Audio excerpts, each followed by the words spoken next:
barka da warhaka. A yau muna Laraba 13 ga watan Nuwambar shekarar 2024. Labarai za ku kalla daga nan DTV Hausa tare da ni Aisha Ahmad Iguda. Hukumar Hizba ta jihar Kano ta bayyana cewa ta samu nasarar kama wata matar aure da ta gudo daga ƙasar Kamaru ta kuma yada zango a jihar Kano domin shiga harkar wasan kwaikwayo. Muƙaddashin babban kwamandan hukumar Hizba Sheikh Mujahid Aminullah ne ya bayyana hakan a cikin wata sanarwa da ya raba wa manema labarai a jiya Talata. Mujahid ya ce bayan ƙorafin da mijin matar daga ƙasar Kamaru ya shigar ga hukumar ne yasa suka fara gudanar da bincike inda suka kuma yi nasarar kama matar a cikin garin Kano. Ya ƙara da cewa kafin kama matar tuni ta fara gudanar da ayyukan wasan kwaikwayo da waƙoƙi a masana'antar shirya fina-finai ta Kannywood duk da cewa tana da aure a ƙasar Kamaru. A ƙarshe ya ce yanzu haka hukumar Hizba za ta miƙa matar ga hukumar shige da fice ta ƙasa reshen jihar Kano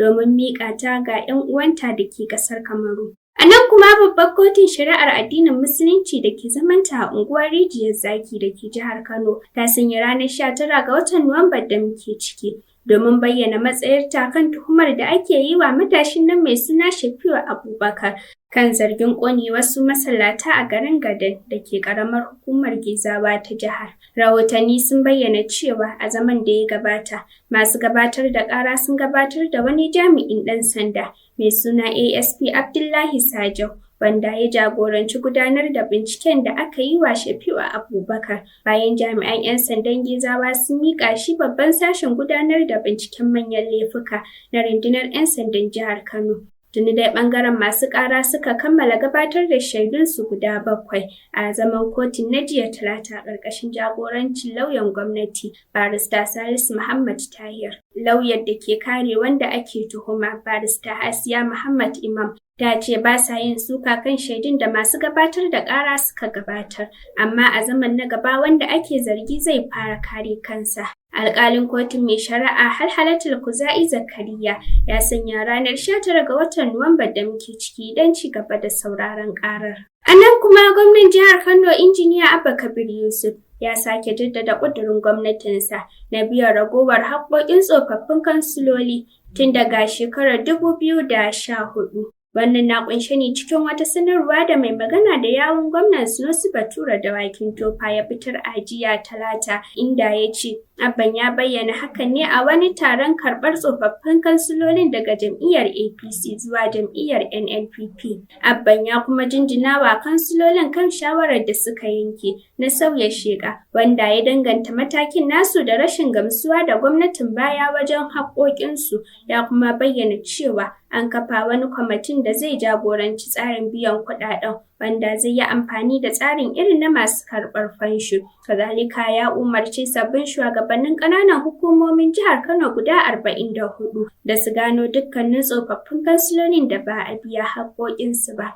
A nan ma dai hukumar kula da basussuka ta jihar Kano ta ƙaryata rahotannin da wata kafar jarida a jihar Kano ta fitar, inda ta zargi gwamnatin Abba Kabir Yusuf da ciyo bashin naira biliyan 177 a wannan shekara ta 2024 daga hukumar French Development Agency a ƙasar Faransa. Darakta janar mai kula da hukumar basuka ta jihar Kano, Dr. Hamisu Sida Ali ne ya bayyana hakan ga manema labarai a jiya Talata, inda ya buƙaci al'umma su yi watsi da wannan rahoton, domin a cewar sa gwamna injiniya Abba Kabir Yusuf bai ciyo bashi a ciki ko wajen ƙasar nan ba tun bayan hawan sa mulkin jihar Kano a ranar 29 ga watan Mayun shekarar 2023. Sidin ya ƙara da cewa bashin da jaridar ya yi zargin an ciyo an karɓo ne tun a shekarar 2018 lokacin mulkin Ganduje. Amma wannan gwamnatin ta Abba Kabir Yusuf rage basukan da ake binta take yi ba ciyowa ba. Daga jihar Sokoto kuwa an shafe tsawon sa'o'i da dama ana yin musayar wuta tsakanin sojojin ƙasar nan da tawagar ɗan ta'addan nan wato Bello Turji a garin Gatawa da ke jihar Sokoto. Jaridar Daily Trust ta rawaito cewa wani shaidar gani da ido ya bayyana mata cewa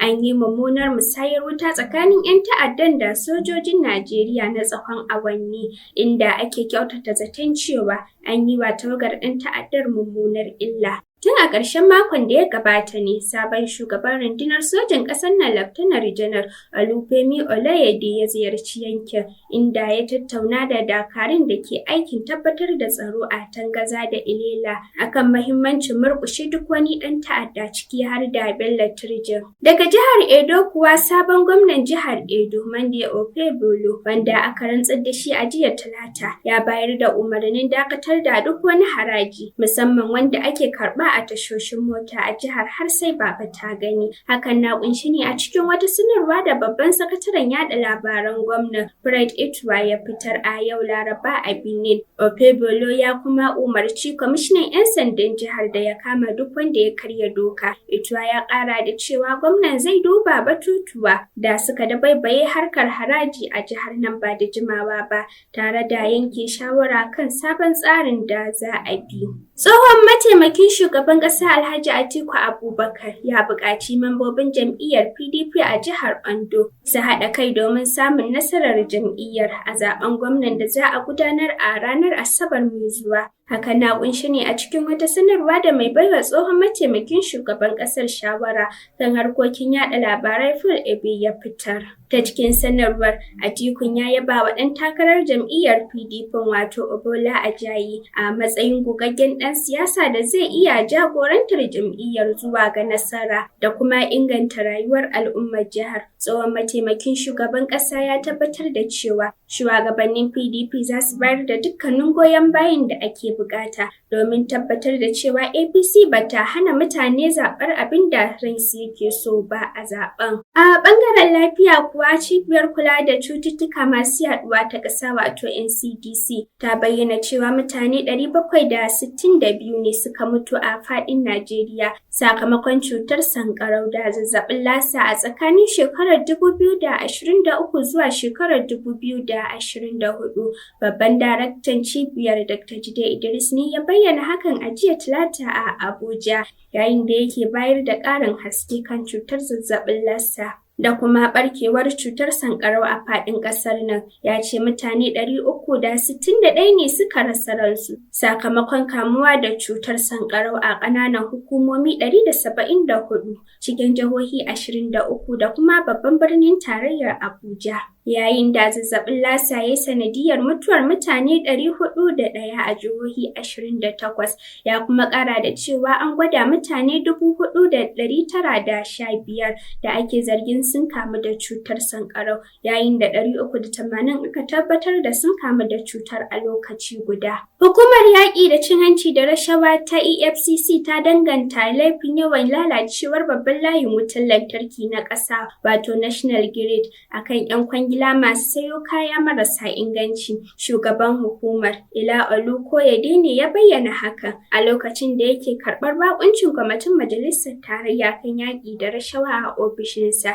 Ila ya ce a shekaru 20 da suka wuce manyan ayyuka da aka aiwatar a fannin samar da wutar lantarki a ƙasar nan bai fi kaso 1/5 na abin da aka tsara ba. Ya ƙara da cewa binciken da hukumar ta gudanar ya gano cewa yawancin 'yan kwangilar da ake baiwa aikin samar da na'urorin samar da wutar lantarki a Najeriya ba mai inganci suke siyowa ba. Haka kuma hukumar EFCC ta ce jabin na'urorin samar da wutar lantarki da ake amfani da su ne babban musabbabin ɗaukewar wutar da ta munana a baya-bayan nan. A nan kuma babban bankin Najeriya CBN ya ce akwai fiye da 'yan Najeriya miliyan 28 waɗanda ba sa mu'amala da banki, kuma mafi yawa daga cikinsu suna zaune ne a yankunan karkara. Mataimakin gwamnan babban bankin mai kula da fannin hada-hadar kuɗi, Mr. Philip Ikezo ne ya bayyana hakan a ranar Talatar makon nan. Ya ce bankin da sauran masu ruwa da tsaki suna aiki tukuru domin rage adadin irin waɗannan mutane don shawo kan matsalar ta yadda za a samar da hanyoyin mu'amala da bankuna ga jama'a. Haka kuma ya ce alƙalma sun nuna cewa waɗanda ke cikin wannan rukuni na mutane ba su da hanyar samun bankuna, kuma yawancinsu mata ne da matasa da kuma masu gudanar da ƙanana da matsakaitan sana'o'i. BBC ta ambato cewa Mr. Philip Ikezo wanda ya bayyana hakan a yayin da yake jawabi a taron ƙasa da ƙasa na bana kan ma'amalar jama'a da bankuna. Ya ƙara da cewa matakan da bankuna ke ɗauka ne ma ya sanya aka samu raguwar mutanen da ba sa ma'amala da bankunan daga kashi 46.3 a shekarar 2010 zuwa kashi 26 cikin 100 a bana. Daga ƙetare kuwa shugaban Amurka mai jiran gado wato Donald Trump ya naɗa Elon Musk a matsayin shugaban sabuwar ma'aikatar inganta ayyukan gwamnati. Kwamitin yaƙin neman zaben Donald Trump ya kuma naɗa Vivek Ramaswamy mai zuba jari a harkokin fasaha domin yin aiki tare da Musk ɗin a ma'aikatar Department of Government Efficiency wato DOG. Sunan ma'aikatar ya yi kama da sunan kuɗin kiripto da Elon Musk ya fi so, mai suna Dogecoin, kuma an ƙirƙire ta ne domin kawo ƙarshen wahalhalu a harkokin gwamnati. To, ƙarshen labarin kenan kuka kalla daga nan DTV Hausa a madadin editan da ya tattara labarin Abbas Abdulrahman. Ni Aisha Ahmad Iguda da na karanto nake cewa mu huta lafiya.